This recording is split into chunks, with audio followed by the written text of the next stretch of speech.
the Moneyweb Crypto Podcast, where we discuss all things crypto related. Your host, Kieran Ryan. Should you leave your crypto on an exchange or store them in a wallet that you control? There's a saying in crypto, not your keys, not your crypto, meaning that if you don't have the private keys to your crypto, it doesn't belong to you. The exchange controls those keys. This has been advanced as a reason to move crypto off exchanges and into wallets that you do control. This is no small matter. Several crypto exchanges have been hacked and the looters made off with billions of dollars. These include the Ronin network, where hackers made off with $625 million in Ethereum and the stablecoin USDC. A similar amount was stolen from decentralized finance platform Poly Network, though most of the funds were eventually returned in that case. The infamous FTX exchange was also hacked for $600 million.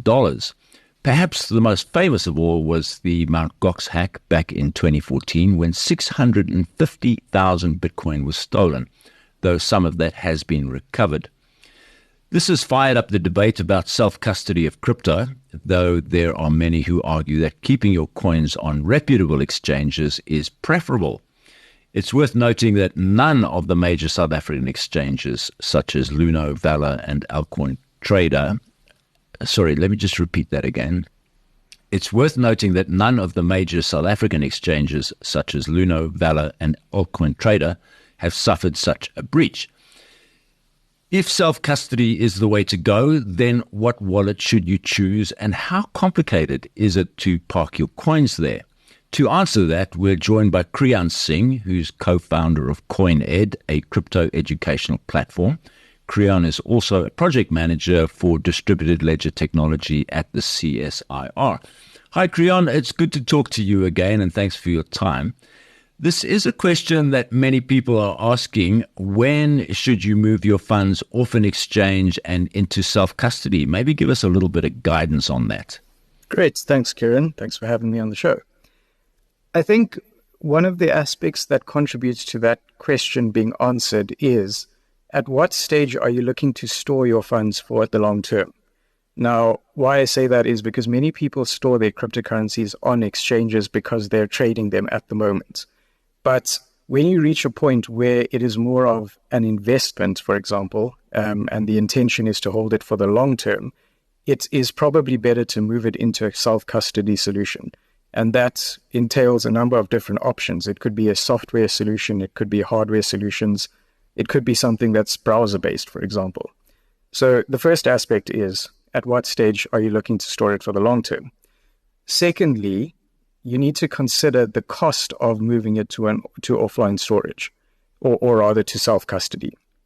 Now, when it comes to hardware wallets, the cost of a hardware wallet is fairly significant. It could be in the range of 2,000 Rand.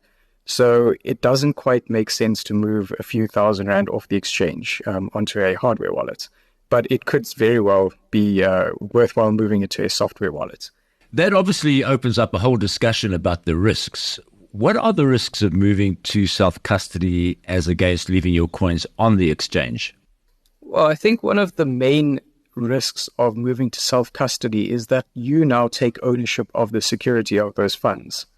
And that means that you need to have the technical knowledge to back up those funds using your recovery phrase, for example, and also setting up your device or software or whatever platform you use to store the funds offline in the adequate way. Now, there's been multiple instances of people that have moved their funds to self-custody and lost the backup of those wallets. Now, that proves a huge problem because this could range from a few hundred Rand to a few thousand Rand to maybe in the order of millions of dollars. And this has happened quite often in the past. So there is a fair amount of technical knowledge that is required and an understanding of the risks that entails.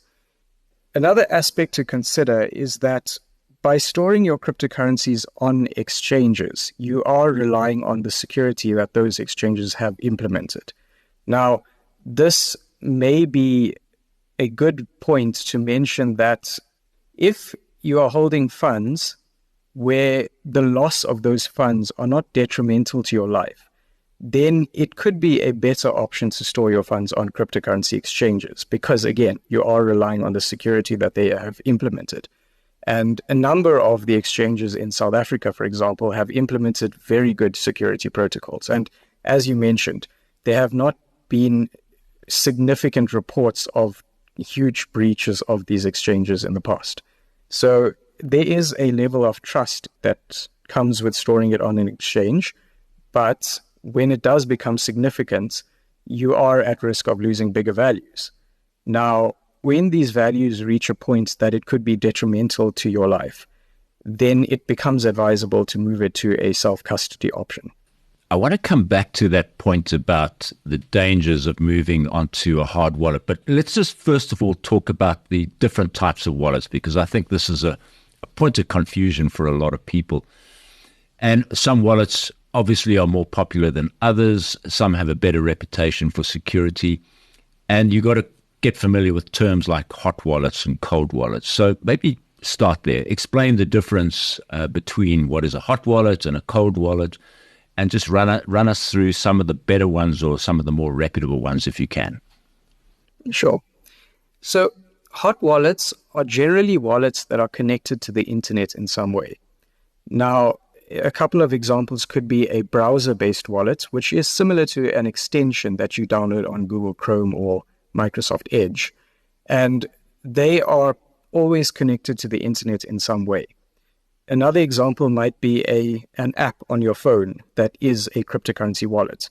Now, whether it is specific to a particular cryptocurrency or it encompasses multiple cryptocurrencies, the fact of the matter is your phone is generally connected to the internet all the time. And this does certainly bring a certain level of risk to running this type of wallet. Again, a hot wallet is connected to the internet. On the other hand, you have a cold wallet, which is generally a device or some sort of hardware protocol that is disconnected from the internet for the majority of the time. And in most cases, there's actually a gap between the usage of that device and any activity that happens on the internet. So a couple of examples might be your hardware wallets, which, for lack of a better term, looks like a USB stick, or in some cases looks like a USB stick, but it is specifically designed to manage and hold cryptocurrencies. Another type of cold wallet is a paper wallet, for example, which is a piece of paper that is printed out, and it contains what is called your private key. Now, your private key is like your password to your accounts. And if you lose access to this password, or if anyone gains access to this password, they can steal your funds. So the whole point of a wallet is to manage the private key and keep it secure. And there are various ways of doing it, whether it be a hot wallet or a cold wallet. Now, there are a couple of types of hot wallets. You could use software packages like Exodus or Electrum. There's also mobile wallets like Mycelium and Trust Wallet. Then on the web wallet side of things, which is, like I said, a browser, you could use something like MetaMask or Coinbase Wallet.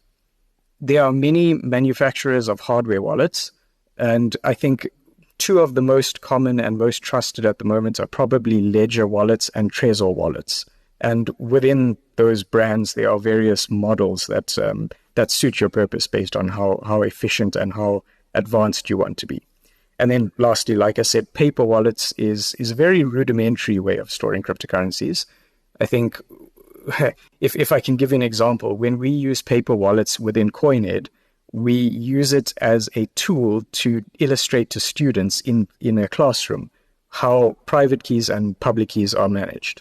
And generally, we use it to give out prizes, for example, because it is a short-term solution to storing cryptocurrencies. It's also something, I guess, the paper wallet that you're talking about, which is just really having a written version of your private keys. It's a way that people can understand how storage of crypto actually works and recovery. They might feel safer with having it on paper, but there are risks to that too. You might lose the paper or somebody else might get a hold of it. There's never a simple answer to this. And also, having your own wallet is rather like having your own bank. You have custody of your funds and you transact how you see fit. One of the big fears of having a cold wallet, which is disconnected from the internet, and Ledger, the example you mentioned, or Trezor being another one, is that you could lose that, which is effectively a USB stick. Bearing in mind up to 4 million Bitcoin worth about 240 billion is reckoned to have been lost forever because people stored them on hard drives and flash drives that were just thrown away at some point. Surely that is one of the biggest risks of self-custody on cold wallets. Yes, it definitely is. Now, as you mentioned, the issue is that you lose access or you lose the device itself. And something that many people don't realize is that within the cryptocurrency world, there is no middleman to go to for assistance if you lose access to your device, or rather if you lose access to what is called your private keys. Now, in setting up hardware wallets, there is a process required that allows you to back up your private keys. And the backup process involves backing up your seed phrase, which is generally 12 or 24 unique words that, when strung together, recreate your private key. And in the instances that you've mentioned where funds have been lost because these devices have been lost, it was a case of the person not backing up their seed phrase or their private keys. Now, why I mention that is because it is of utmost importance to create multiple backups of this process, or rather the seed phrase and your private keys. This could entail writing it down on a piece of paper and storing that piece of paper in a way that ensures that it cannot be easily destroyed. Damage to these backups could entail a fire, it could be theft, it could be a flood, it could be any sort of natural disaster, because remember, this is a piece of paper. So that is one way of doing it, but it is recommended to do it in multiple different ways. And for example, one of the ways that I advocate for is to use metallic devices like, a very rudimentary way of doing this is to take a washer and a bolt, and by stamping the words onto washers and then storing it together in a bolt, you're ensuring that that little setup that you have there is fireproof. So in addition to having paper backups and having harder backups, you could also do software backups, but then again, you are responsible for the security of that software. And by storing it in the cloud, you have the security of the cloud platform, but as you know, cloud platforms have been breached before. So it is not necessarily advisable to keep it in any software platform or cloud system. Just explain that washer and bolt system that you're talking about. I didn't quite understand what you meant by that. One of the ways of storing your recovery phrase is storing it on a metal device where the words that you are backing up are stamped onto that metal plate. And this ensures that your words are stored in a way that is fireproof and possibly rust-resistant, corrosive-resistant, etc. And it is basically a harder way of storing your recovery versus storing it on a paper platform. Okay, I think people might get the idea that there are quite a few technical barriers to using wallets, and this is one of the reasons why crypto adoption is a little bit sticky, is not quite as fast as it should be. The idea that you have to store these phrases, that there are private keys and public keys, all a bit confusing for a lot of people. And in speaking to your colleague, Carl, some time ago, Carl from the CSR, he was advocating that for many people, keeping your coins on an exchange is probably advisable, probably preferable because of these technical complexities. Do you agree with that? For the majority of users, I do agree with that. The reason being, as I mentioned at the beginning of the podcast, is that there are technical requirements to storing your own cryptocurrencies. And if you're not knowledgeable of these various aspects of cryptocurrencies, then exchanges generally manage that risk for you using their own security protocols. Now, these types of security protocols, for example, could include two-factor authentication. It could include locking withdrawals of your funds for a specific period of time based on your requirements. And it could also require further methods of authentication before you can withdraw your cryptocurrencies. In a lot of cases where the user is unfamiliar with cryptocurrencies in general, I would suggest storing them on exchanges until it reaches a point where there's a significant amount of wealth that is being stored there. And again, going back to the breaches that have happened on exchanges before, you can imagine that a cryptocurrency exchange is generally a honeypot for criminals who are always targeting the exchanges to try and steal as much as they can. So I don't want to scare people into keeping their funds off an exchange, but bear in mind that there are pros and cons to both methods. Yeah, I mean, we've spoken to all of the exchanges and asked them about their security protocols. Of course, most of the coins on exchanges like Luna and Valor are held in offline. They're in cold wallets. There's a certain amount that is kept hot, which is connected to the internet, but even there are layers of security. So it's extremely difficult for anybody to attack that. But what is also interesting, if you talk to these exchanges, is the number of attempted attacks they get daily. That's quite a staggering figure. From recollection, I think it's hundreds of attacks sometimes that are happening daily, none of which are successful. So that does point to the fact that the security on the exchanges is good and it's solid. Then you also have, if you're going to move to self-custody, obviously you want to make sure if you're using Ledger, which is like a USB disk that you would plug into your computer, it has become more intuitive, that less difficult to make a mistake in transferring funds. Correct? Yes, I agree that using a private wallet often is very intuitive. But I do also want to mention that in handling your own transactions, there are certain technical aspects that need to be considered, such as setting your fees and ensuring that your transactions are included in a relevant time frame that facilitates your transaction properly. Now, when exchanges handle this for you, they ensure that all the correct options are selected to ensure that your transactions happen in a speedy manner. And they also, in addition to that, manage the keys on your behalf. So, going back to that discussion about private keys and public keys, one does need to understand the difference between the two if you are managing your funds by yourself. Whereas when they exchange, they manage the private keys, and the only thing that you need to worry about is your public address. And, your address, you can liken that to your account number. It is something that you can give out in public, and you are not risking your funds in any way.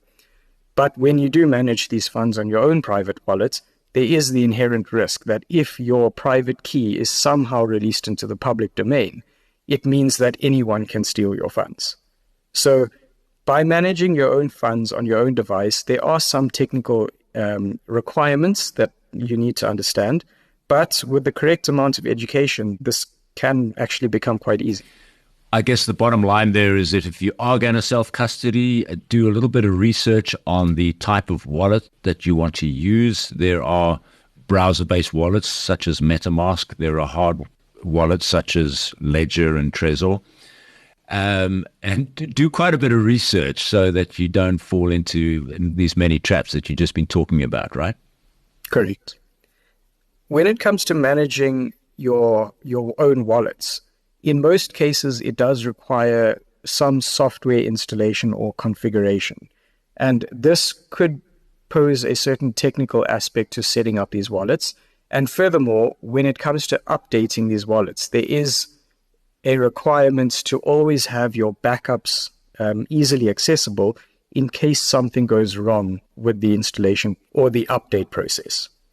So, in summary, it has been proven that keeping your funds on an exchange, and let me say a reputable exchange, has proven to be somewhat safe in the past. Bear in mind that there could always be the future risk of an exchange being hacked and your funds being part of the hacked amount. So by keeping it on an exchange, you do need to accept that there is a certain level of risk even though the security protocols are put in place. But when your investment does reach a certain portion where it either requires you to store it in a secure manner or you are looking to store it for the long term, then your better option probably is to move it to self-custody, which could entail hardware wallets, paper wallets, or some sort of software protocol or software wallet. A few good examples is Trezor or Ledger Wallet when it comes to your hardware wallets. Your software wallets could include MetaMask or Exodus. And again, your paper wallets is an option for short-term storage or potentially giving people gifts. Creon, what about inheritance? When somebody passes away and you have these wallets which cannot be accessed by the beneficiaries, the people who are supposed to claim those cryptos, what do you do in those circumstances? Well, that's a great question. And inheritance planning is actually something that needs to be taken quite seriously if you are taking self-custody of your funds. Now, this entails ensuring that you have multiple backups of your recovery phrase and ensuring that your benefactors are aware of these backups and know how to access it. Another important aspect is ensuring that your benefactors have a trusted party to consult with to ensure that if they struggle technically to access these funds, there is someone that is able to assist them. Now, what's interesting is it could be included in your will, but because transferring cryptocurrencies is simply a matter of having access to those private keys, there could be a completely separate system put in place to ensure that your benefactors get access to your funds. In other words, what you should be doing is referring in your will to where these private keys could be located, correct? Yes. There is a potential risk to that because a will is in some way a public document. So there are other eyes that are looking at this document in the course of its lifetime. So I would say that maybe referring to the fact that private keys do exist is something that can be put into the will, but certainly not adding your seed phrase to the will, because that enables someone else to get access to your funds. And would it be safe for you to say you'll find it in the top drawer in my desk or something like that? Or is that too risky? That might be a bit too risky, yes. So how would you do it? If you are the owner of cryptocurrencies, you pass away, then realize that you are the crypto expert that has now left your family. And you're leaving behind a process for your benefactors to follow in such a way that they have access to the funds without losing any of those funds. So the process that you need to set up for them needs to be as simple as possible and also enable them to consult with someone if they have difficulty. Now, this could involve working with a trusted company who perhaps has set up the system on behalf of you, or ensuring that your benefactors are familiar with this trusted entity, so that in the event of your death, they know who to go to. So I guess what you're saying is that,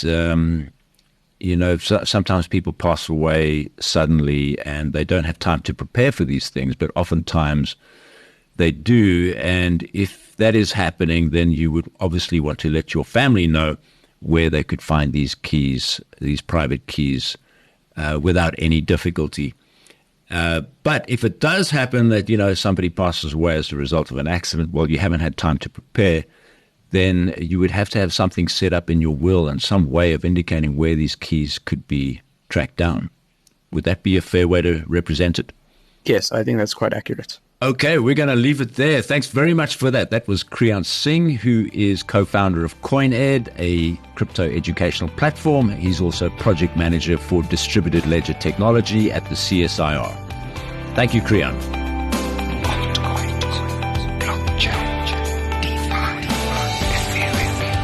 Thanks for listening to the Moneyweb Crypto Podcast, hosted by Kieran Ryan. To listen to our other podcasts, go to moneyweb.co.za or the Moneyweb app and follow Moneyweb News for daily updates.